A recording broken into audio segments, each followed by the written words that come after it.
आप देख रहे हैं वन उत्तराखंड। मैं हूं आपके साथ ऋषभ पांडे। बुलेटिन की शुरुआत करेंगे इस वक्त की हेडलाइंस के साथ। फिर उत्तराखंड के सपूत बने देश के दूसरे CDS. Lieutenant general Anil Chauhan नए सीडीएस नियुक्त। भारत सरकार ने जारी किया आदेश। मुख्यमंत्री धामी ने चौहान को दी शुभकामनाएं।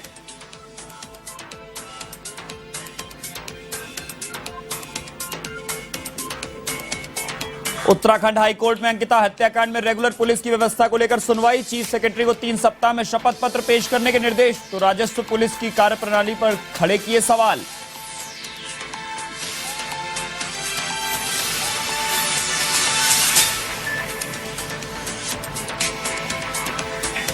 डेंगू केस बढ़ने के बाद देहरादून नगर निगम ने कसी कमर। शहर भर में किया जा रहा फॉगिंग का काम। 100 वार्डों में छोटे वाहनों की व्यवस्था।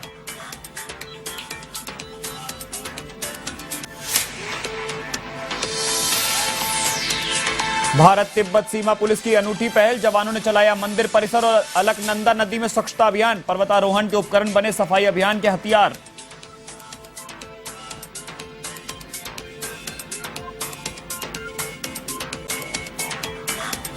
शिक्षा में बाइक सवार बदमाशों का आतंक। पूर्व सैनिक के घर पर फायरिंग। आरोपियों की तलाश में जुटी पुलिस।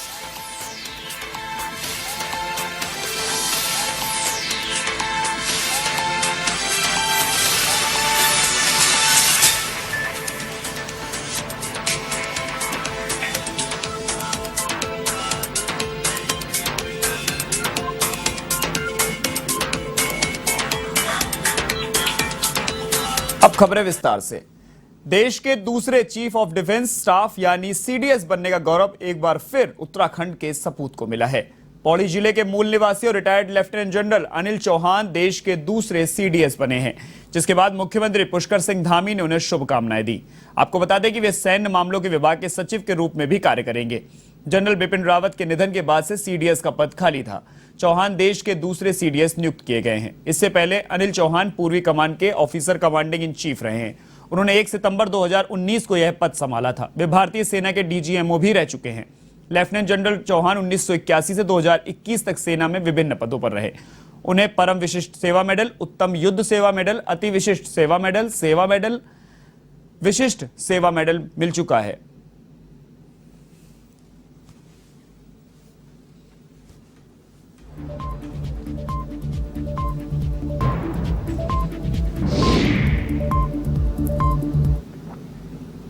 प्रधानमंत्री नरेंद्र मोदी के जन्मदिन को भाजपा स्वच्छता पखवाड़े के रूप में पूरे देश में मना रही है।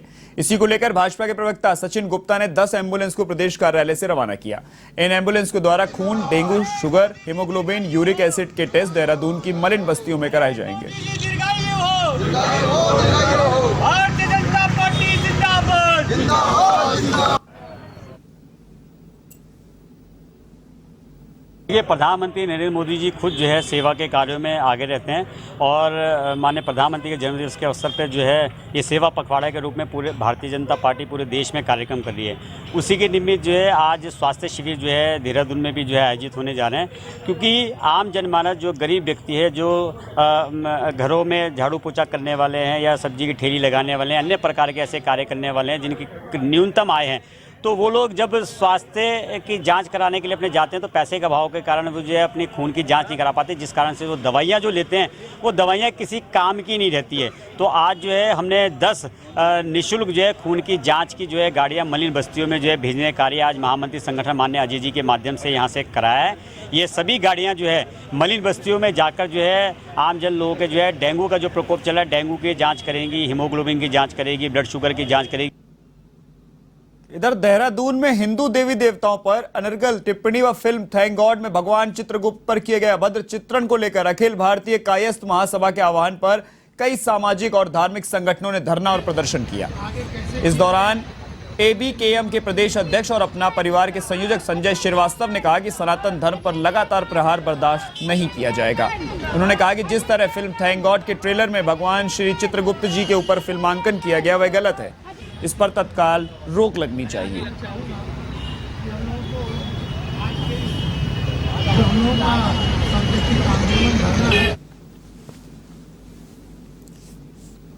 किया है हमने सफल करने का हमने व्यक्तिगत देव निर्माण किया है और धर्म बनाए हुए व्यक्तियों की हमने व्यक्तिगत देव निर्माण किया है।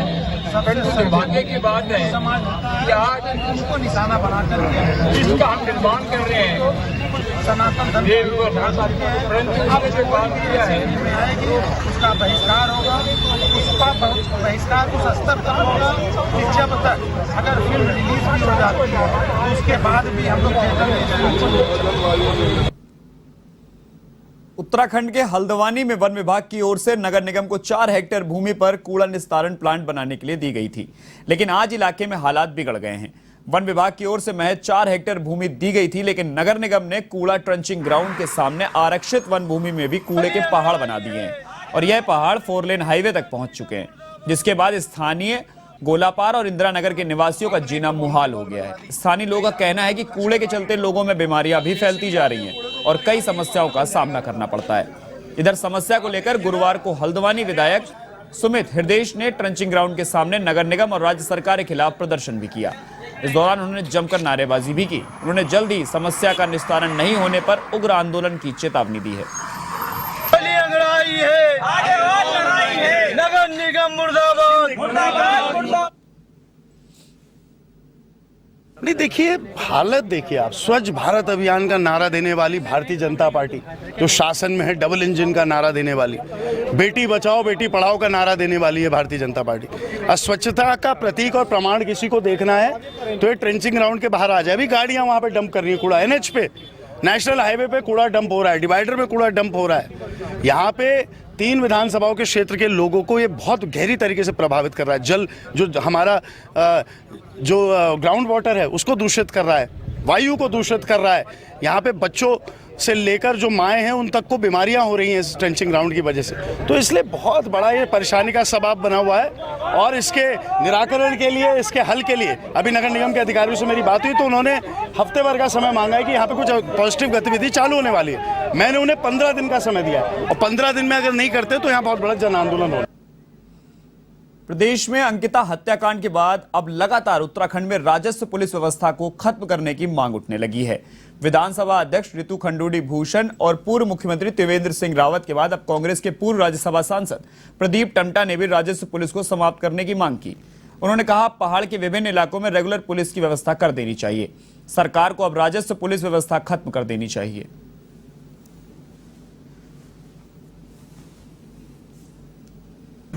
इस उदाहरण से कि राज्य में अपराध बढ़ रहे हैं, हमारी पुलिसिंग सिस्टम जो पुरानी है ग्रामीण क्षेत्र में, कुमाऊं व गढ़वाल में ये जो रेवेन्यू पुलिस सिस्टम, ये समय आ गया है, इस पर पुनर्विचार किया जाए। इसको विड्रॉ करने का ये क्षण आ चुका है। अगर हम प्रदेश में ग्रामीण क्षेत्र में अपनी बेटियों की सुरक्षा को, लॉ एंड ऑर्डर को मेंटेन करना चाहता है, क्योंकि रिसोर्ट खुलेंगे, टूरिज्म बढ़ेगा, ये हमारी आवश्यकता भी है, लेकिन वो कानून के दायरे के अंदर चलें, इसलिए इन पर अंकुश लगाने के ये भी जरूरी है।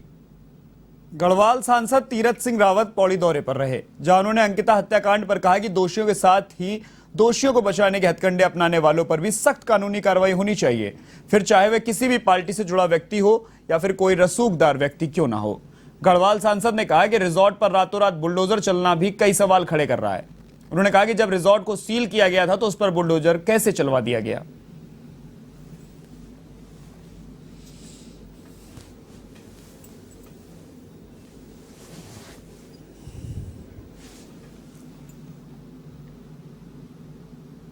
जसपुर में कांग्रेसी महिलाएं सड़कों पर उतरकर शहर में कैंडल मार्च निकाला गया और सुभाष चौक पर अंकिता को श्रद्धांजलि दी गई। वहीं कांग्रेस महिला जिला सचिव डॉली चौहान ने बताया कि भाजपा को होश में आना चाहिए, अगर भाजपा होश में नहीं आई तो ऐसी घटनाएं बढ़ती जाएंगी।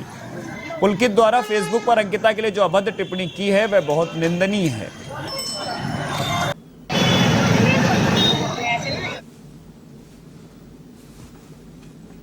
बीजेपी को होश में आना चाहिए। अब भी अगर होश नहीं आया तो ये दिन ब दिन घटनाएं बढ़ती जाएंगी। पुलकित ने अपनी जो FB पर इतनी गंदी भाषा में उस बेटी के लिए अभद्रता पूर्वक शब्द लिखे हैं, उसको मैं क्या कहूँ।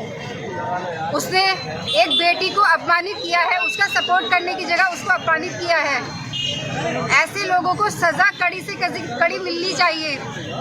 पुलकित आर्या को, विपिन गढ़वाल को, इन लोगों को सजा मिलनी चाहिए। हम अंकिता भंडारी के साथ हैं और बल्कि अपनी हर देश की बेटी के साथ हैं जिनके साथ ये बर्बरता हुई है। और बीजेपी अगर अब भी होश में नहीं आती है तो सारी महिलाएं हम रोड पे इसी तरह से निकल के आएंगी। उत्तराखंड हाईकोर्ट ने अंकिता हत्याकांड में रेगुलर पुलिस की व्यवस्था को लेकर दायर जनहित याचिका पर सुनवाई की और चीफ सेक्रेटरी से 3 सप्ताह में अपना व्यक्तिगत शपथ पत्र पेश करने के लिए कहा गया है। कोर्ट ने शपथ पत्र में यह बताने को कहा है कि 2018 में उच्च न्यायालय द्वारा किए गए निर्णय का क्या हुआ। जनहित याचिका में कहा गया है कि उच्च न्यायालय ने 13 जनवरी 2018 में सरकार को निर्देश दिए थे कि राज्य में चली आ रही 157 साल राजस्व पुलिस व्यवस्था 6 महीने में समाप्त कर अपराधों की विवेचना का काम सिविल पुलिस को सौंप दिया जाए और 6 महीने के भीतर राज्य में थानों की संख्या व सुविधाएं उपलब्ध कराएं। सिविल पुलिस की नियुक्ति के बाद राजस्व पुलिस प्रथम सूचना रिपोर्ट दर्ज नहीं करेगी और अपराधों की जांच सिविल पुलिस द्वारा की जाएगी।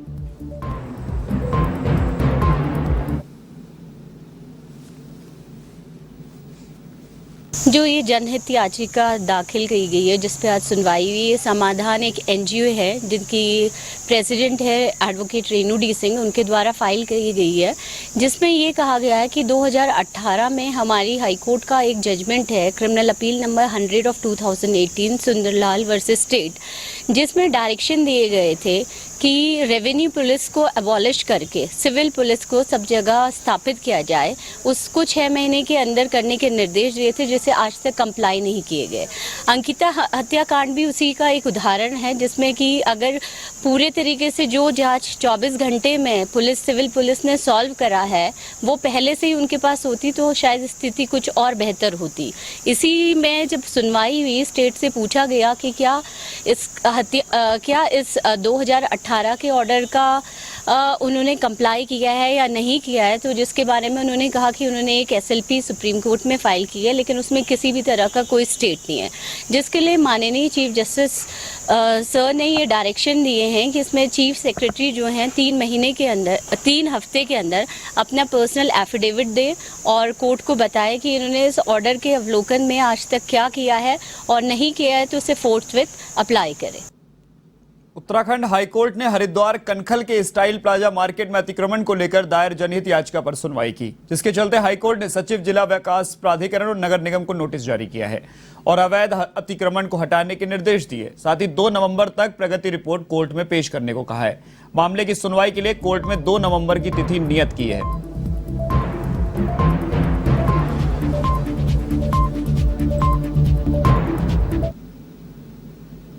याचिका थी इलीगल जो शॉप्स बनी हुई थी कनखल एरिया में, ये स्टाइल प्लाजा मार्केट नाम से थी, स्टाइल मार्केट में स्टाइल प्लाजा नाम से। तो इसमें क्या था कि पहले जो शॉप्स थी वो 18 शॉप्स शॉपकीपर्स को आवंटित हुई थी, जिसमें इनमें यह था कि 17 फीट का ही एरिया छोड़ेंगे और 10 बरांडा के लिए। इन्होंने 10 फीट बरांडा में इलीगल इंक्रूमेंट करा के वहाँ पे अपनी दुकानें और आगे बढ़ा दी। जब इसमें इन्फॉर्मेशन दी गई तो सेक्रेटरी और नगर निगम हरिद्वार ने ये बोला कि हमने कोई इन्फॉर्मेशन, जिस चीज़ को लेकर आज कोर्ट में हमने ये आज PIL योजित की थी, इसमें कोर्ट ने 2 नवंबर की डेट लगा दी है और फर्दर कंप्लाइंस एफिडेविट दाखिल करने को बोला है और बोला है कि जिन दुकानदारों ने जिन शॉपकीपर्स ने इलीगल इंक्रोचमेंट किया है तो उस इलीगल इंक्रोचमेंट को हटा के डिमोलिश किया जाए। भारत तिब्बत सीमा पुलिस यानी ITBP की पहल देखने को मिली है, जहां जवानों ने कार्मिक पर्वतारोहण उपकरणों का उपयोग करके मंदिर परिसर और अलकनंदा नदी में और उसके आसपास स्वच्छता अभियान चलाया गया।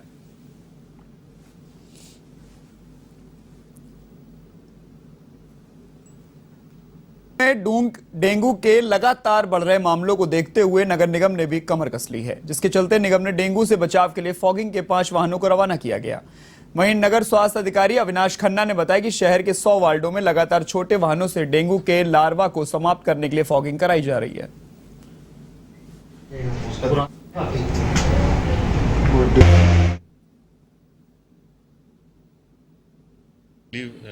पैंतालीस से 55 केसेस हमारे देहरादून क्षेत्र में पॉजिटिव आ रहे हैं डेंगू इलाइजा में। उसी को मद्देनजर रखते हुए माननीय DM साहिबा और नगर आयुक्त साहब के आदेश थे कि हम लोगों की तरफ से वृहद फॉगिंग अभियान और लार्विसाइडल का छिड़काव जो है बड़े स्केल पे किया जाए। चूँकि हमारे वार्डों में तो 100 वाहन पूर्व में ही चले रहे हैं जो घर घर जाके फॉगिंग कर रहे हैं, लेकिन बड़े क्षेत्रों में और साथ ही साथ जहाँ जहाँ जल भराव की समस्या है वहाँ पे ये कार्य जो है पूरी जो है उसके साथ 100% प्रतिक्रिया के साथ नहीं हो पा रहा था, जिस वजह से हम लोगों ने आज 5 अतिरिक्त वाहन जो है, 2 जो पहले चल रहे थे उनके अलावा 5 अतिरिक्त वाहन मुख्य मार्गों पे और ऐसे क्षेत्रों में जो अभी तक वंचित रहे हैं वहाँ पे वृहद फॉगिंग जो है वो जारी रहेगी, ताकि इस समय जो है डेंगू के खिलाफ जो आखिरी लड़ाई है वो जो है हम उसको जो है आगे बढ़ा सकें। लालकुआं के सेंचुरी पेपर मिल से श्रमिकों को बाहर निकाले जाने से नाराज ठेका श्रमिकों ने कार्मिक अनशन जारी किया है, जिसके बाद प्रशासनिक अधिकारी व पुलिस ने अनशन व भूख हड़ताल पर बैठे राजीव दुमका को स्वास्थ्य बिगड़ने के कारण अस्पताल पहुंचाया, जहां उनका मेडिकल जांच व चिकित्सकों के द्वारा उनके स्वास्थ्य की देखभाल की जा रही है। वहीं धरना स्थल पर अनशन पे बैठे प्रधान शंकर जोशी ने आरोप लगाते हुए कहा कि पुलिस और प्रशासन के द्वारा जबरदस्ती भूख हड़ताल पर बैठे एक श्रमिक को यहाँ से ले जाया गया है। वह पुलिस की इस कार्रवाई से बेहद दुखी हैं।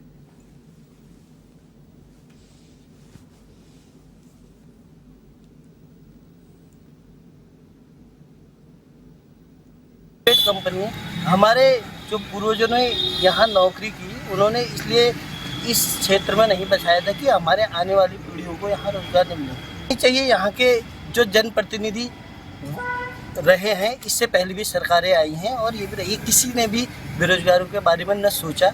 मुझे लगता है आगामी भविष्य में भी ये बेरोजगारों को ठगते रहेगी। हम यहाँ पर बैठे थे तो पुलिस उनको जबरन उठा लेगी।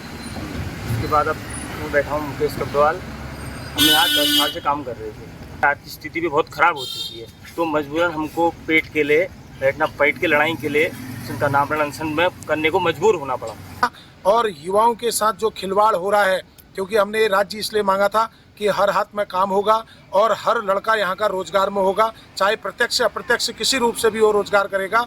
लेकिन हमारे दुर्भाग्य है आज 20 साल से ऊपर इस राज्य का गठन हुआ हो गया है, लेकिन अभी तक युवा रोजगार के लिए भटक रहा है। और क्षेत्रीय जनप्रतिनिधि जितने भी हैं, चाहे वो सत्ता पक्ष के हों या विपक्ष पक्ष के हों, उनका कोई भी यहाँ पर ऐसा आदमी जिम्मेदाराना तरीके से इनको अपना सहयोग और आशीर्वाद देने के लिए नहीं आया है। जबकि मैंने आपके माध्यम से निवेदन करके हाथ जोड़ के उनसे प्रार्थना की है, उनसे अपील की है कि ये जो धरना है ये शंकर जोशी का नहीं है, ये धरना युवाओं का है, ये धरना भूख का है, पेट का है, बेरोजगारी का है और हमारे उत्तराखंड का है और हमारे लालकुआं विधानसभा के युवाओं का है। इसलिए सबसे मैंने आपके माध्यम से अपील की, लेकिन उसके बाद भी वो नहीं आ रहे। उधम सिंह नगर की किच्छा में पूर्व सैनिक के घर पर बाइक सवार बदमाशों की ओर से की गई फायरिंग के बाद दहशत फैल गई। पूर्व सैनिक ने किच्छा पुलिस की घटना को जानकारी देते हुए कार्रवाई की मांग की है। घटना की सूचना पर पहुंची पुलिस ने मौका मुआयना कर मामले की जांच शुरू कर दी। इधर फायरिंग करने वाले दोनों नकाबपोश बाइक सवार आरोपी सीसीटीवी कैमरे में कैद हुए हैं। फिलहाल किच्छा पुलिस दोनों आरोपियों की तलाश में जुट गई है।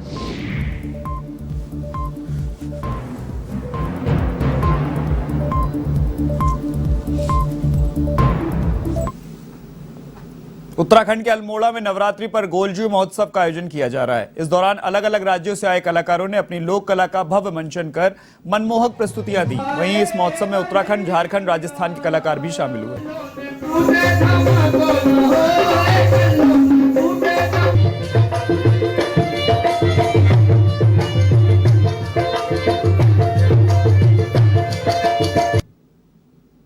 इस बुलेटिन में फिलहाल के लिए इतना ही। देश और दुनिया की तमाम खबरों के लिए आप देखते रहिए A1 टीवी। नमस्कार।